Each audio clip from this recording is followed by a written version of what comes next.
Welcome viewer.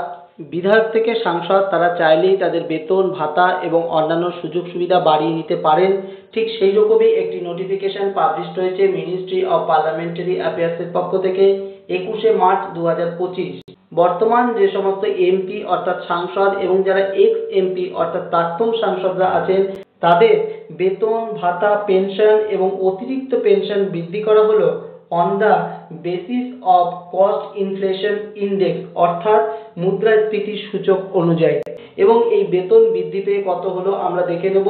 যাদের salary 1,00,000 টাকা per month এখন আছে তা বেড়ে হবে 1,24,000 টাকা পার মান্থ, এবং যাদের ডেইলি অ্যালাউন্স অর্থাৎ ভাতা 2,000 টাকা আছে তা বেড়ে হলো 2,500 টাকা, এবং যাদের পেনশন 25,000 টাকা পার মান্থ আছে তা বেড়ে হলো 31,000 টাকা পার মান্থ। এবং 4 নম্বরে যেটি বলা হচ্ছে additional pension for every year service in access of 5 years, অর্থাৎ যারা 5 বছর সার্ভিস দেওয়ার পরেও অতিরিক্ত সার্ভিস দিচ্ছেন বছর বছর তাদের জন্য কিন্তু 500 টাকা করে বাড়লো। যেটি ছিল 2,000 টাকা পার মান্থ সেটি বেড়ে হলো 2,500 টাকা। এবং তারা এই বর্ধিত হারে যে বেতন সেই বর্ধিত হারে বেতন তারা 1/4/2023 থেকে পাবেন, অর্থাৎ 2023-এর 1 এপ্রিল থেকে এই বর্ধিত হারে বেতন কিন্তু তারা পাবেন। অতএব 1/4/2023 থেকে তারা কিন্তু এরিয়ারও পেয়ে যাবেন।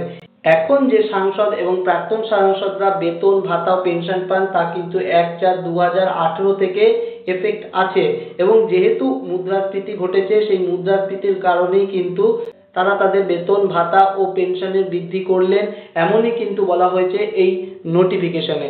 ধন্যবাদ।